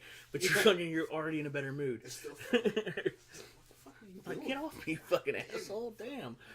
But you're laughing and you're having a good time. It's funny. I mean, it does cheer up your day. I mean, you know, it's work. Everybody's got their little But play is play. But, I mean, like, when you have fun at work, it makes work way better. Play makes everything better. Well, if you're just out there playing. And that's why I'm a fucking 31-year-old man who still plays like I'm fucking 12. True. The only difference is I have 30 years of building the most manipulative and destructive structure known to man. And I just never applied myself. That's why I'm trying to kill my brain with alcohol. Trying to kill my brain too. Actually, dude, this shit is fucking addicting. It's really good. It is good. That's why I said you had to let it get cold and mix up. Ugh. But now you're working on like 3 shots of fucking 150 proof booze. 3 shots, bro. 3 shots. Look at this mug. How Did you watch me mix it? You want to know how I know? what the ounces is this bitch? Bro, I measured the booze. Did you measure it? I measured it because you can't just fucking freelance pour that shit. I got 30 ounces. You probably fill it up to around 25. It's mostly mixer, dude. But it's still getting you there. Oh, yeah, for sure. I mean, it's 150 proof. That's why I measure it so that we know what we're doing. It ain't gonna take much. So... And I'm a 300-pound motherfucker. How you feeling? Oh, I'm good, dude. Let's do this.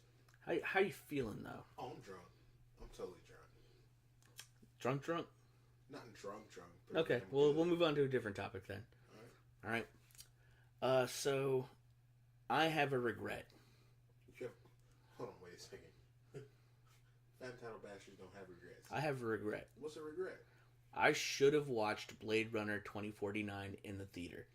Oh, yeah, that was a regret. So, That movie was fucking phenomenal. I bought it. Yeah, you did buy it. You did the justice, though. I mean, you bought it. I didn't buy it. I watched it on, Terrarium. I watched it on Terrarium. Which, now I kind of wish I would have bought it. I bought it so I could buy it because I saw it, and Matt's a huge Blade Runner fan. I wasn't a huge Blade Runner fan, but I thought it was a good movie. So that's one of my favorite movies. Yeah, It might be my favorite. I can see why Matt bought it. Me, I watched it. I thought it was great. Not enough money for me to buy. Now, if it was like a Cowboy Bebop for me, I did buy that on Blu-ray. For me, it's your John Wick. Yeah, if it's John, I own John Wick. I'm a huge John Wick guy, obviously, with my John Wicks. That is the single most greatest action movie. 2 action movies I've ever watched in my life, literally. And we're talking about that shit's better than Die Hard. I have fuck you want. I have two John Wicks posted, life-size John Wicks posted up in my room. I actually got the okay for having all of the memorabilia from the movie, the movie setup. Yeah. I'm getting both magnets and the runner. Oh, I'm trying to find a spot for it. But I'm thinking I'm going to do, because I got, one poster has, who's the cat from Drive? Ryan Gosling. Ryan Gosling. Who was amazing in this movie, by the way. Ryan Gosling was fucking awesome. And by the way, if I don't care if you've seen the fucking movie or you haven't seen the movie, Batista and Ryan Gosling. This is what caught me. Great fight. That fight was fucking insane. He's like, "Look, dude, I'm gonna have to take your eye now, or you want to scan your eye for me?" They were so nonchalant about it, and then all of a sudden, Batista's putting this man through a fucking wall, and I'm like, "What?" He just pounding him through this plaster. Awesome. Here's my thing, though. Later in the movie, they're like, "That's why he let you kill him, was so that you could be a fucking soldier for us." Right. Right. And so let me tell you about the memorabilia first, and I'll tell you what I thought of the movie. Okay. So I got the one poster's got Ryan Gosling and Jared Leto in the bottom of it. Okay. It's the orange one. It looks super cool. And the other one, Jared Leto was a cat with the hair slicked back. he was the fucking new he was like the corporate master. Yeah. He was trying to replicate. He was the dude with the hair slicked back, and he had like the eyes that like fucking see whatever. He was blind, but he had the augmentation with the drones. Yeah. That could help him see all this shit, and he was like super Jared Leto was super amazing in this. Jared Leto was awesome in this movie. Incredible. And the other poster has Harrison Ford and the chick, like the Joy robot, and the bottom of it, and that's blue. And I'm like, these posters are dope. Yeah, and then I got the Blade Runner for the movie, like the title and shit, with the car in the background. Man, you should just do a montage on the wall. That's what I'm saying. I think I'm gonna move some shit around. Like I think I'm gonna move the Sugar Skulls. I wouldn't put him next to John or anything like that. But I think I'm gonna move pink poster over. I'm gonna take the Sugar Skulls on my kid. I'm gonna move my kid over to the door, right? So I see her every day when I walk in and out of my room. And then I'm going to do the montage. I tank Sugar Skulls probably around John Wick back there. Mm. And then I'm going to put the montage on that wall. Makes sense. Like that. Like for me, 2049 is easily the best movie I've seen in the last 10 years. I love this movie. I loved this movie. I loved it like way more. Thor Ragnarok is my favorite Marvel movie. It's up there for like my top like 10 movies, but it doesn't break top 5. Okay. 2049 for me broke top 5. It broke top 5? I kept all the spoilers out. Right. I didn't do any research on the movie. Neither did I. No, I'm talking about, you know how hard this is for me to do? Why? I perused the internet nonstop. Yeah. I can't believe you didn't watch Skipped every review. Skipped every synopsis. For once, I didn't wiki read the movie, and I thought I had it figured out, and it fucked me on a twist. Let me ask you a question. When a movie fucks me on a twist, like fucking, I didn't see it coming, amazing movie. So, tell me you haven't wiki read Black Panther yet. I haven't touched Black Panther. That's another one of those. Don't. That's one of those I'm not fucking. I don't want to see no spoilers. I'm trying not to watch the trailer, even though I've seen it. Well, we're gonna go watch it. Oh no, I'm definitely going to watch it. I've seen it. I've seen the trailer once. No, I don't want to watch it again. We're gonna watch it. Like we're gonna go to Bricks. We're gonna fucking do it right. We're gonna go fucking like 12 shots deep. We're gonna go in all fucked up. Oh, I'm going to watch that movie. And we're gonna watch that movie for real. Hey, that's the way I did Spider-Man now. And I'm finding. Glad we did that. I'm finding that like. These days, movie trailers, they spoil the movie for you. So, like, when a trailer... like I've skipped all the trailers. Yeah, even Infinity Wars, like... I watched those trailers. I've watched it Infinity Wars, like the but I'm not in it invested, because I've been talking about... invested, because I don't want to be when the movie comes out, because I don't want to be disappointed. The movie trailers these days, and I don't think movie producers actually know what they're doing. Dude... Stop showing the fucking entire movie on the fucking trailer, bro. Stop doing that. I have a theory with this movie. What's up? So, like, I'm not as invested in Infinity Wars as I am in Black Panther. Well, I mean, we know I've been talking about Black Panther for a minute. Like, just want this movie to be awesome. Wait for this movie. We have several episodes of us talking about how we hope this movie's super dope. I have a fucking prediction. What's the prediction? That everything in Wakanda is going to be amazing. All the fights, the scenery, the CGI, the characters. Oh, it will be. Amazing. I bet the last 30 minutes of the movie are going to be trash.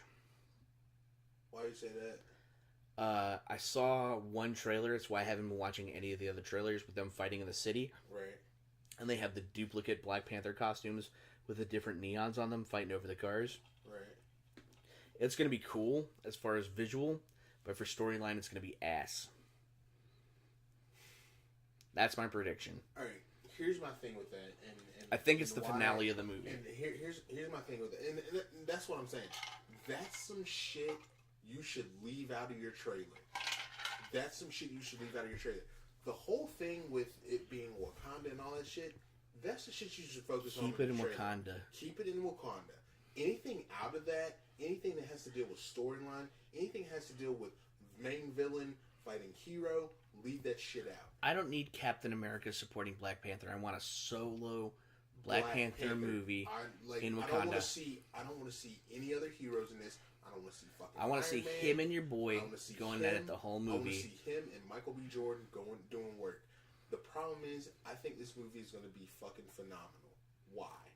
Creed was fucking phenomenal, and you have the director for Black Panther did Creed. He's also doing Creed 2. This cat has got something going on, and he knows how to fucking direct some movies. I think this movie's going to be good. It's just, I think it's going to be one of the best movies to come out in a long time. I think that they're putting the right kind of precedence in this Marvel movie with trying to hire mostly a black cast and stuff like that. How can you not? It's Africa. But that's what's cool about the movie is that they're literally giving these incredible roles. I'm ready for Marvel diversity that's natural. I want to see characters that are original, and I want to see characters that are being they're not remakes of characters. Right. I want to see actual new characters that are so captivating that we get a Superman experience, we get a Wolverine experience. Right. We're talking about X-Men, Wolverine, DC, Justice League. Like fucking Batman, Superman. Give me one of those characters. This is going to be for the black community. What ethnic, racial superhero have you seen that has been captivating, original, you know what I'm saying? And he's being brought to life. I want this movie to be fucking great. How about this?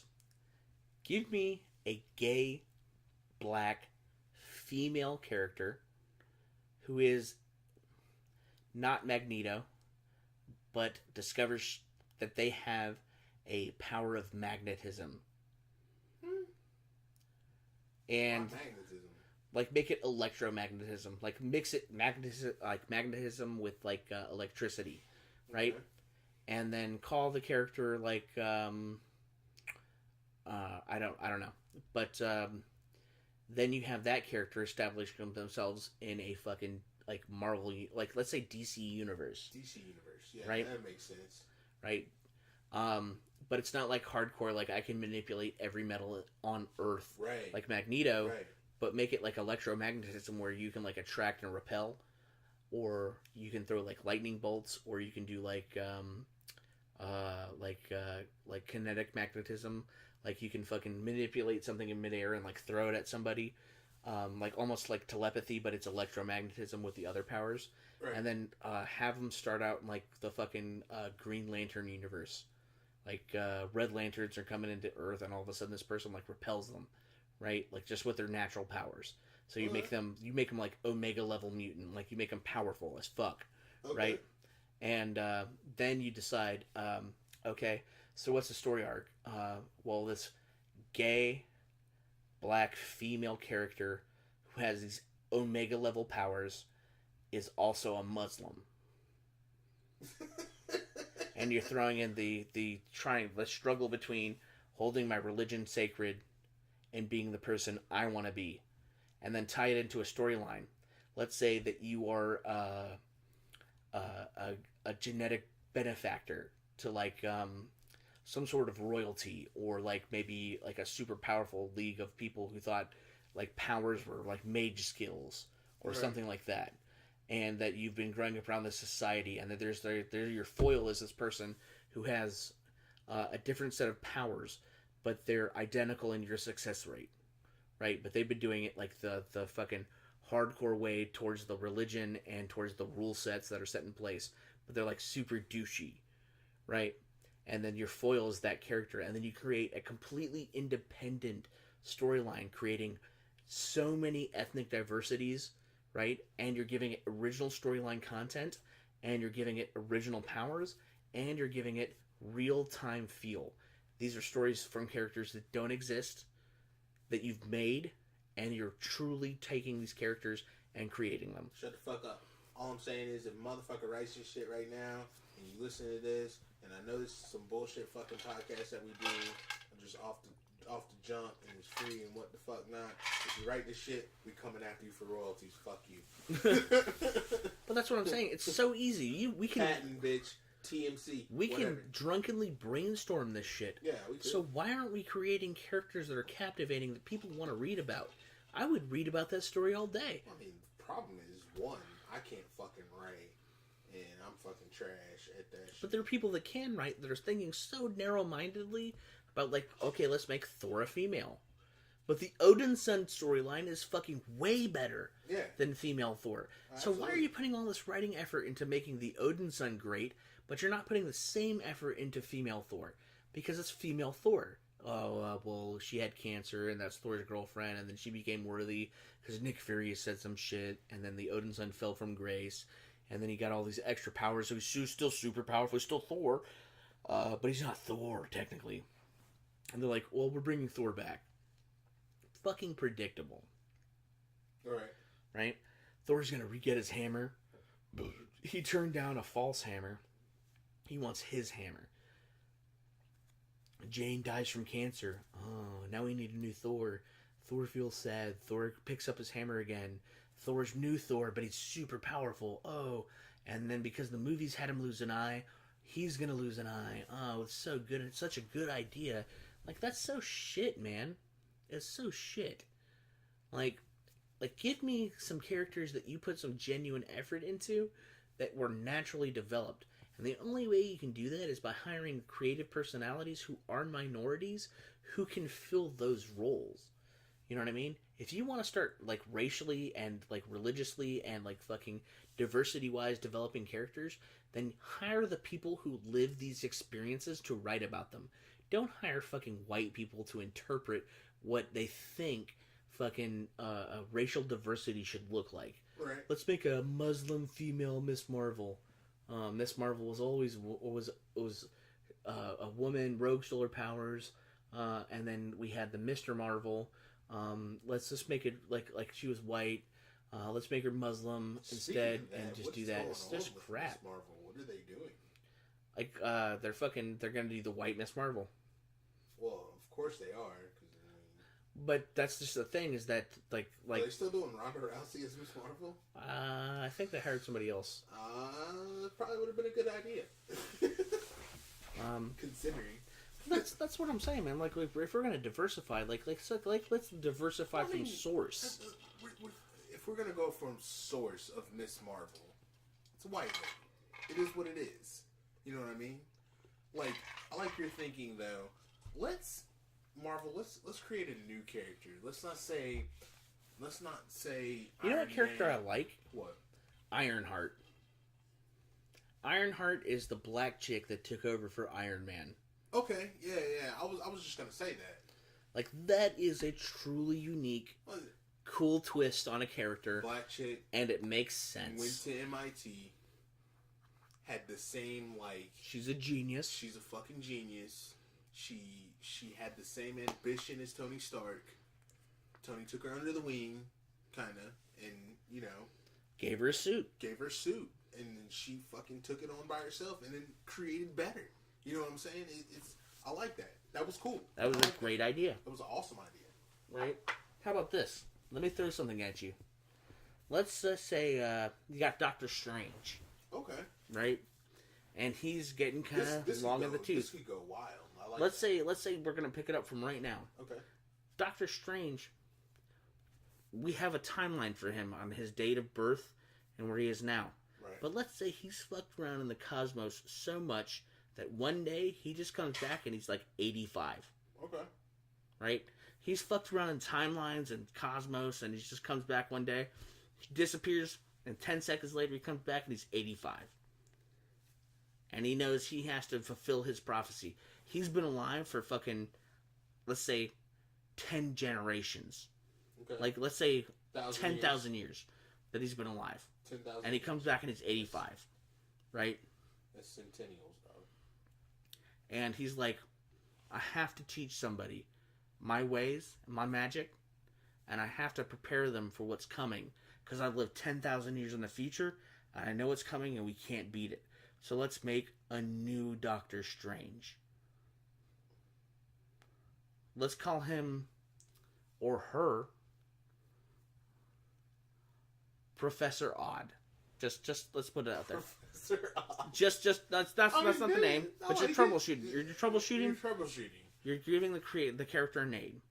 So he goes out and he finds this young Hispanic boy, right? Let's say he's from Mexico. Let's say he's from Curitiba, Brazil. No, fuck that. No. I'm saying let's just pick it. I mean, like he was from America. Let's say no, he's not from America. Let's pick him a minority, and let's give him. We're gonna make him a minority. Let's make him culturally relevant. Let's say we're gonna make him culturally relevant. Let's say he's a kid from South Central LA. Well, he can't be an American. I don't want an American. You don't want an American. Let's say I am the producer. I don't want an American. You don't want an American. How about this? How would you make that Tijuana, Mexico. Barrier? Hold on. It doesn't matter because it's an American film. Everybody speaks English. Let's say he's from Tijuana. Okay. Right? Mexico. Victim of gang violence. Yeah, but I mean, like, let's say he's from Tijuana. The Knights Templar. He's like an illegal immigrant. No. Like, yeah, okay, yeah. Yeah, that's what I mean. Legal immigrant living in South Central LA. How about this? His father's from Tijuana. Okay. Gang violence forced him to illegally migrate to the United States. 13. And he's a natural-born citizen. His parents were both illegal. Okay. And he was born on the United States soil. Natural citizen. Relevant. See, that's what I like. Relevant so, today. Today, relevant to today's status.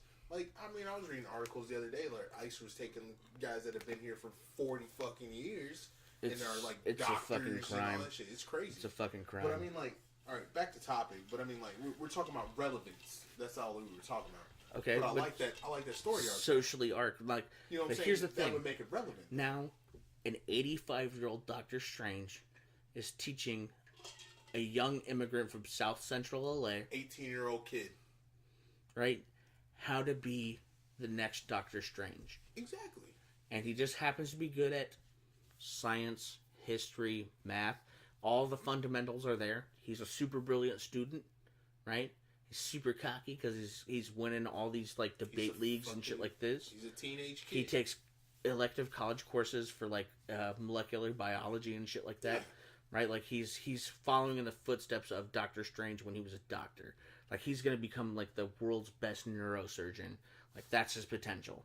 Right. And then an 85-year-old Doctor Strange comes back and he remembers this kid from his past in one of his schools, right? But he was like a fucking 50-year-old dude trying to learn how to do magic. And they have those interactions in the past, but it is the future of him trying to teach this older guy him coming back how to do magic. And he was super good. I'm going to pick this kid up when he's 18. I'm going to teach him what he does. You got it. Until he's dead. Yeah, I love it. Okay. No. And then he goes back in time because the guy's like, I would take you as my master if you showed me the wonders of the world. Right. And so the first like series of this is showing Doctor Strange trying to show this young man why the world is so amazing. Right? Hey, Marvel, if you steal this, we're coming for you. Trust me. Because we just brainstormed this shit. It's over with. Why the world is so amazing. Right. Like, he goes and shows all these natural beauties and all these tragedies and all these great things in the world that just make you feel on a visceral level, like, of what's going on in the world. And then asks the young man, finally at the end, I am a master, and I am looking for a student. Would you accept me as your teacher? Could I show you the way of magic? And the young man gets to be in the decision. You show him kind of living his everyday life. And then one morning, he just, instead of going to school, walks to Doctor Strange's temple and just literally says, I'm ready. And then the next story arc is showing Doctor Strange teaching this young man as he grows exponentially more powerful how to do these crazy magics. And then you got to find your villain. Wait. No, we are. We're going to do this. This show is going good. Are we gonna brainstorm? We're gonna brainstorm the whole thing. So I mean, like, okay, and then here's where you brainstorm your villain. That's exactly where you brainstorm villain. He has a rival. In the next story arc, you have to find his rival. You know what I'm saying? So they start opening a school of trainees, right? Right. And he's just learning, and Doctor Strange is trying to find, like, everybody who's like-minded to fight this war against this future, right? Right. And so he starts teaching time manipulation. And his rival, let's say, is the white guy is too easy to rival. The white guy's too easy to rival. Let's say black guy. No. I think that's too easy. Black guys are vilified all the time. Asian. Let's make it Asian. How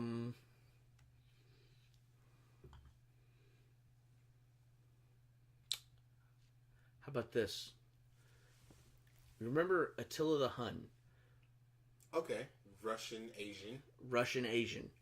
So from like one of the broken down, really destitute, like Slavic countries that have Slavic. a lot of... We'll say Slavic. No. That have a lot of the Asian influence from the Mongolian raids, right? So pretty much half Mongolian, half Russian.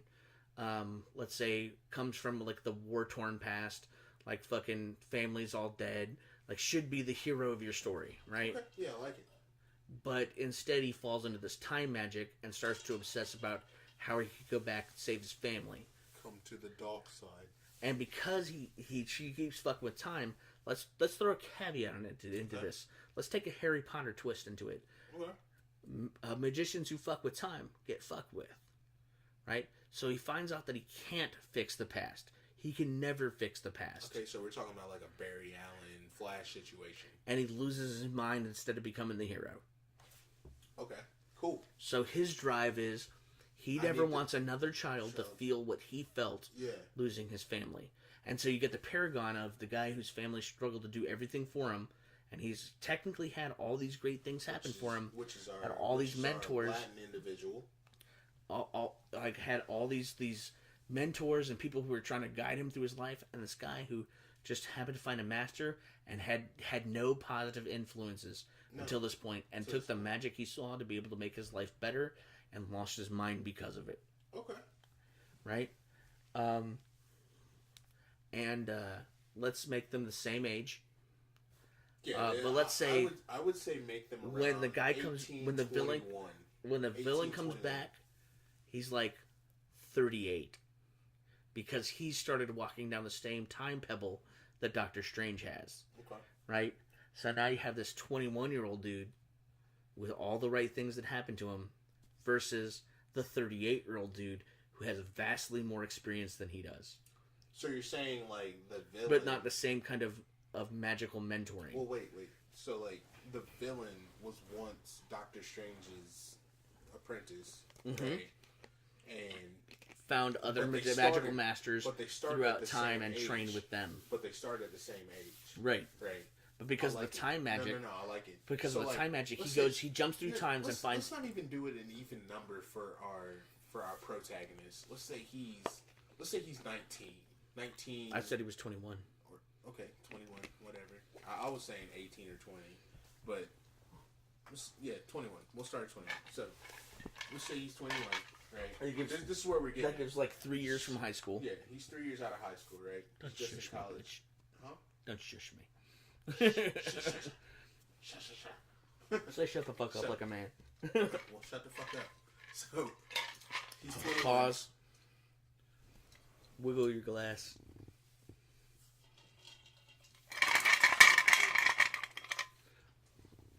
I invoke my right in World War Bro to make you kill that glass before I have another drink.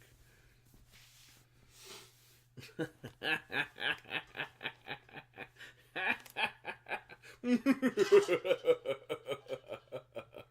fucking fell behind fucking talking. I was right there. Don't chug that shit down. Take your time. I'm good, dude. You'll puke that shit. No. You're fucked up now. So?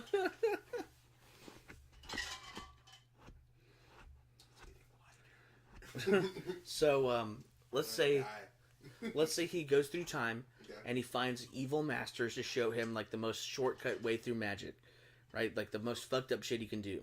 And then let's say this.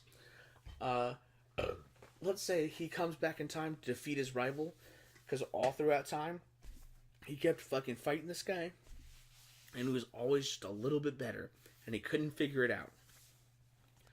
But he was meeting at the correct chronological timelines. So he goes to the youngest timeline he can think of to fight him, when they were both at the school together. But he's had more individual training from Doctor Strange than the other guy has, because now he's forgotten Doctor Strange's teachings, and he's remembering all the evil masters he trained under. And so he doesn't remember some of these like simple magical tricks that the guy can use to overtake him. And then through their final battle, they fight a battle to the aeons, and the guy comes back, the Latin kid, and he's like 35. And he's a magical fucking genius. Just the best magician that has ever existed, right? And he's way better than Doctor Strange ever was. Right. And Doctor Strange dies in a battle, and the kid becomes the new Doctor Strange. He takes up his master's mantle to honor him. He has his old nickname. People remember him and has his cape. Right? Like, oh, the fucking Professor Odd. He was crazy, and they fight Doctor Strange, and all of a sudden Professor Odd whips out an old fucking spell he used to do. Like, you're Professor Odd, and he just fucking decimates them. Like, that is an original character concept. And that is how you bring, like, Omega level minority characters in. Oh, yeah, like, dude, I love it. I actually do. Again, Marvel, fuck you if you try to take this shit. They ain't taking shit from us. No, absolutely not. Fuck us. Alright. I mean, fuck, why are we fucking ready? Send it in to fucking Marvel. I'm working on an idea I want to do, which brings me up to another subject. So, a couple of our friends were talking about this. You had already seen it, but I decided to give it another shot. Right. Fate Stay Night. Yeah. So I watched the prequel first. I watched Fate Stay Zero, and I'm he glad watched I it did. in a different order. I did. I watched Fate Stay Night. So Fate Stay Night, you have Fate Stay Night, Unlimited Blade Works. Then you have Fate Zero. Fate Zero is literally a prequel to Fate Stay Night, Unlimited Blade Works, and then you have Fate Stay Apocrypha. Apocrypha is after all this, and it's literally I'm just gonna say Apocrypha is. You hear. You can spoil it for me. I'm not worried about it. No. I'm not going to spoil Apocrypha for you. I want you to go ahead and start watching it. But you said it was trash. I haven't finished Apocrypha because I think Apocrypha. I don't like Apocrypha. I just don't like it. So you hear about a greater grail, right? Well, yeah, Fate Stay Zero and Fate Stay. No, Fate Stay Unlimited Blade Works is when you hear about it. Unlimited Blade Works, you hear where there is a greater grail. That is where Apocrypha comes in. Apocrypha is about the greater grail. So, Apocrypha is, you have literally 2 teams of 7 deities or seven mages and wizards and witches or whatever, and they can control, and it's literally like 2 sabers, 2 archers, 2 riders, 2 berserks. You have 2 casters, and there's supposed to be 7 of them. Are they the original characters? 2 assassins. No, they're not. They're just totally 2 different characters. The cool part is that I'll say this, and this isn't a crazy spoiler. This is something you're going to hear right off the bat. One of the sabers is the descendant of Saber. Oh, cool. Right? I haven't finished it yet. So female or male? She's a female. Oh, cool. She is a female. And the cool I like thing that is, female twist. Well, no, I like the female twist too, because everybody thinks that King Arthur is a male, but Saber is actually. Can I pause you real quick? Go ahead. So I'm glad that I watched the prequel first, because the prequel does 2 things for you. I would have liked to watch the prequel first, because you would have got a clear definition as to what the Holy Grail War was supposed to be. Exactly. And you got explanations into characters and backstory that exist in Unlimited Blade Works. I'm pausing you. Hold on. Go ahead.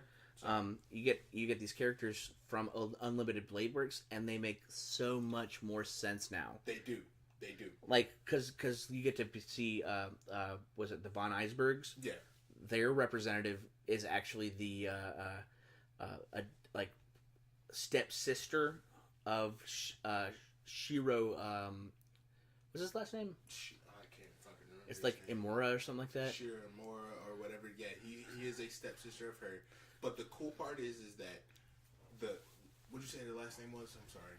Von Icebergs. For the Von Icebergs, that little girl is actually what is it? The Omalogs or whatever.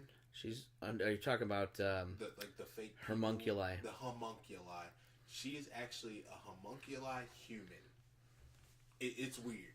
Like, you have to go watch it, but like you have like a human and a homunculi. They made a child. You know what I'm saying? Here's what I liked about it is the way I watched it. Right, go ahead. Is that I learned who Saber was immediately. Exactly. Right, which made it actually pretty cool because she wasn't. It made more sense when I was watching Unlimited Blade Works. Hold on, can I pause you right quick? Yeah. The cool part is that we watched this differently. So I watched Unlimited Blade Works first, then watched Zero. He watched Zero first, and now is watching Unlimited Blade Works. It made so we have a way different more perspective. sense. It does, and but okay, so well, I bet you unpause you, go ahead. reinvigorate myself. So like you got to see the backstory of like Shiro's adopted father, right, and he had this dope strategy, and he had this fucking super dope team. So dope. He was my favorite character in Zero. He was the mage assassin. He used like guns. Yeah. He still had magic too, which was awesome that he did the time magic and shit. Well, he was a mage though.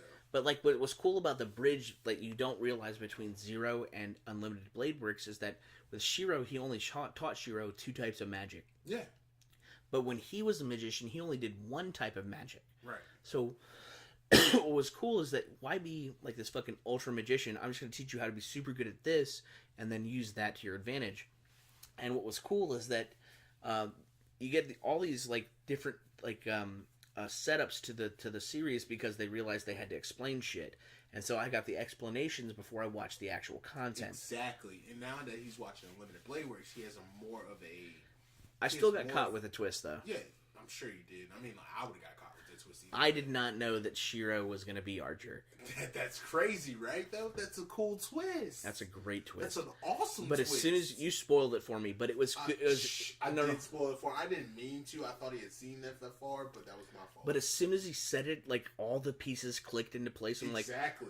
Like, oh fuck! Right? They've been giving it to me the whole time. The coolest fucking twist. Now think. Now. They were feeding it to you the whole time, and you still didn't see it coming. Well, just think in my perspective. You know what I'm saying?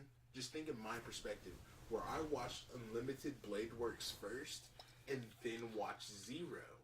So I saw the cool twist before I watched Zero. Yes, indeed.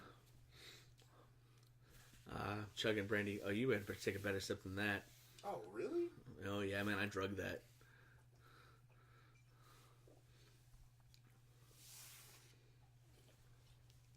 I thought you took a little more than I did. Oh. Okay. So I evened it up. Whatever. Howitzer for howitzer. So, here's what I really like about this. It's original. It's a great idea. Oh, and then... You're already magicians. John, I fucking love you for telling me about this, because, like, I've been looking at it, I've seen it, I've watched it on Hulu so many times. I watched about 8 episodes, and I didn't really get it. And so I stopped watching it, and then I watched the Zero first, and then I watched the Unlimited, and it makes way more sense. Like he started with Unlimited Blade Works first. Me, I started with Unlimited Blade Works. With Unlimited Blade Works, the thing that caught my eye is that there's actually 2 main characters. It's like 4. Well, no. Yeah, though there is. Well, I mean, there's like 4, but there's really 2 main characters. There's 4. Let me explain this. Okay. For Unlimited Blade Works. Go ahead. You're thinking of Shiro and Tosaka as your main characters. Yeah. But you're forgetting about Saber and Archer. Okay, Saber and Archer. There are 4 main characters. Okay, there's 4, but I mean Saber and Archer. I mean, like no, you can't discount them because they're summons because they're huge parts of storyline. They are huge parts of the storyline. Majority, if you will. But at the same time, in the full fold of the story, it's all 4. Well, yeah, Archer would be not Archer, but Saber would definitely be the main character. But they give equal time to Tosaka, Shiro, and Archer. Well, the thing I'm trying to explain is like the first time I started watching, like I said, I was watching Unlimited Blade Works. The thing that caught me was that Saber, for instance, when Shiro didn't even know he was a fucking like mage at this point, and the first episode, what's her name? Girl. Tosaka got Archer. They had this little banter that I liked. She didn't get that's what's so cool about Unlimited Blade Works. That's what hooked me. She didn't get banter. Archer. Right. He literally selected her. Exactly. She didn't get Archer. Archer selected her. So that was the cool part about that. Now, the cool part about it is that here's where the merge comes, and it was insane. So there was a fight before they got even to what's the dude's name? I'm fucking drunk. I'm sorry. You talk about Unlimited Blade Works? Unlimited Blade Works. We're talking Unlimited. You talk about when they were fighting Berserk in the graveyard. No, not even that. I'm talking about way before that. You're talking about when then Saber and Archer first met. Did you notice like the first 2 episodes were about Tosaka, and then the next 2 episodes were about Shiro. So Shiro, Tosaka talks about how like, I saved some dude. I left my pendant there, which is like their family she left crest. it on purpose. She left it on purpose, but the purpose is because her mana. If you were a true like mage, that the mana from the crest would like help you live. So here's the thing: the first 2 episodes they talk about Tosaka. Tosaka tells her story. She summons her hero, which is Archer, and then the next 2 episodes are about Shiro. Shiro is actually the one that she saved, and that's what really hooked me. And I was like, "What? This is insane!" And but that's just one of the links that should have let you know that Shiro was the Archer, and it was because one of the links. It was because Archer brought back the pendant, but Shiro still had it, and that's when Shiro figured out he was Archer. Exactly, and so you've been watching a little bit, so you know now. I'm like, dude, after I told you that, you were like, oh shit, this is really good. it's not My Hero Academia. It's not, but it's really good. Yeah, My Hero is still my shit. This show to me has such an original story arc. It has such an original feel to it. Like it's just a really good show. You liked it? I'm loving it. John, I love you for putting me onto this, and I'm not even joking. Like, it was a whim. I didn't have nothing to watch. I wasn't interested in anything. I'm glad it happened because, like, I was in a lull. Let me start watching this. And I started watching it, and literally, the first fight between Archer and Lancer, that's what fucking hooked me. And the problem is that he was an archer, but he was using daggers. And I was like, hold on, wait a second. Dual wielder. He's an archer. Unlimited Blade Works. He was dual wielding lancers. Dual wielding fucking daggers. And I'm like, how the fuck do you do that? You know what's cool about Unlimited Blade Works, though? Well, what's up? It's a combination technique. It's partially Gilgamesh, right? And it's partially Iskander. Yeah. Now I see that. And it's like, yeah, I understand. But how did he know about Iskander? He didn't. You didn't know about Iskander. But Iskander was a hero of justice. Yes, very much so. And so he naturally fell into the same technique. Right. Did you see some of the fights with? Dude, the fights. We're talking about fights with period. Period. Yeah, the fight scenes 90%. retarded. 90% of these fights are amazing. Let me tell you my favorite. I'll tell you what I liked the least about this. You gotta fucking take your shots, man. Sorry. There he goes. Now you caught up. We killed that? We killed it. Yeah, we did. So you're caught up now. Okay. Here's what I didn't like. What's up? With Blade Works, there are some fights that are not good. Oh, yeah, I agree. I definitely agree. They made Berserker out to be unstoppable. Love that character. Did you like the Lancelot one, though? Hold on. Oh, sorry. I'm getting way ahead of myself. I'm sorry. Hercules. Hercules is fucking ridiculous. The first fight in the graveyard was amazing. That was insane. Amazing. With him And then with Gilgamesh just killing Hercules and taking out the Von Iceberg. Gilgamesh is the shit, though, dog. We talking about Gilgamesh, dog. Talking about Gilgamesh. The cool thing about Gilgamesh, though, is he's been 2 different classes. So Gilgamesh was Zero, and he was Rider in Limited Blade Works. Well, he was Rider after Rider got killed by Gilgamesh. Here's the thing. No, he's a Rider in Unlimited Blade Works. No. He's the guy that killed Rider. In Unlimited Blade Works? Think about it. Who was Rider's original... I'm sorry. Who was Gilgamesh's original commander? Who was his mage? In the first one. In Zero. Who was the first? In Zero, it was... What's the girl's name? Tosaka's father. Tosaka's father, And yes. then who was it?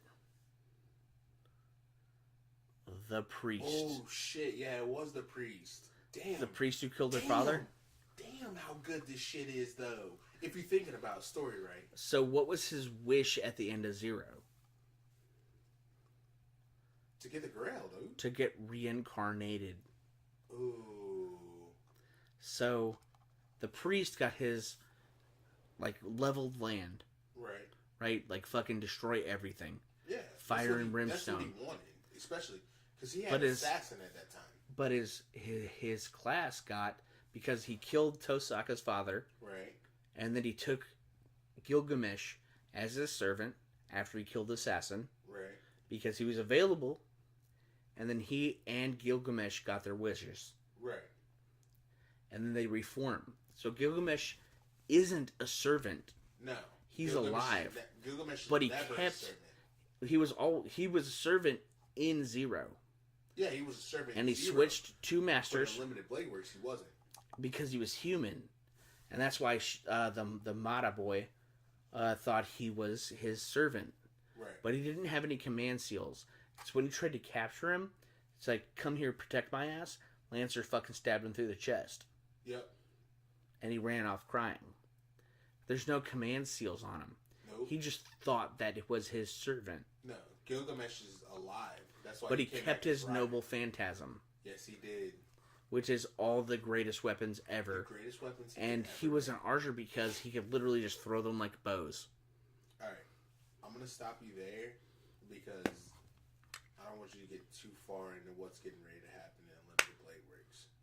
Well, let's finish it. Well, actually, you know what's getting ready to happen. Actually, you just haven't seen it yet. Let's finish it. Okay, let's finish it. So, to this point, and we'll finish it on the next episode. All right. Think about this. Put it in a dip. Fuck you. The audio is going to be trash. It's definitely going to be trash if you gotta dip it. Pushing this shit around in my mouth. I'm boasting because fuck Quincy. Fuck him, actually. It's World War Bro. I'm destroying you. No, dude, you're definitely not. Bro. Hanging. You are so weak right now. I'm hanging. What are you talking about? You're getting destroyed. I'm drunk, but I'm hanging. You ain't on my level, bro. We gonna. Mm-hmm. So, what we're gonna do is do a hard segue. Hard segue. I like it. So, here's my thing. If you like the main show, the show after the show is amazing. The show after this show is us absolutely obliterated. It's one of my favorite things we do. Now, I'm glad we did this. No, I do. I'm glad. Instead of trying to have like awesome. Fucking 4-hour shows and shit. Yeah, dude. We just do a main show. We do a main show, and then if you want to stay for the after party, the after party is where you really need to listen. If I were a listener, I would only listen to the after shows. Oh yeah, which are the extended episodes, which we have 2 of right now. Yep, it's like our 3rd show because we got the main show, historical history, and now extended show. Coming soon. Hopefully, I'm starting tomorrow. You didn't know I was working on it. The Twitch will be up. I was waiting for you to work on it. It's been... The Twitch will be up tomorrow. Weeks, months, so if you months, if you really want to get into the good, hardcore, natural Matt quintuple double or Mad Matt content, you find us in our natural habitat. Natural habitat is dope, dog. Natural habitat, we are no holds barred. We know we're not being recorded, but we're being recorded, but we're just playing games and just fucking around chilling, and we are fucked up. Hey, Q. Sure. What's up? I'm going to do this to you. Let's do it. World War Bro is extended into the after show. Wow, I've graduated. If he thinks we should go to take this into the next show, this is the second half of World War Bro. Stay tuned. You must stay tuned. It's not an option. Yeah, no, you must tune into the extended show. Yeah. We're doing fucking work on that show. Stay tuned. It's just fucking amazing. Stay motherfucking tuned. It's the kind of thing you should always listen to. What is that noise? Uh-oh. Is that Quaalude Quan? Quaalude.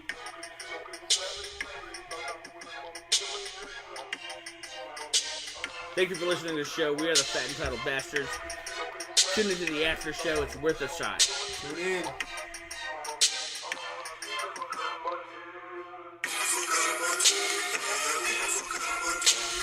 If you ain't classy, you probably trashy.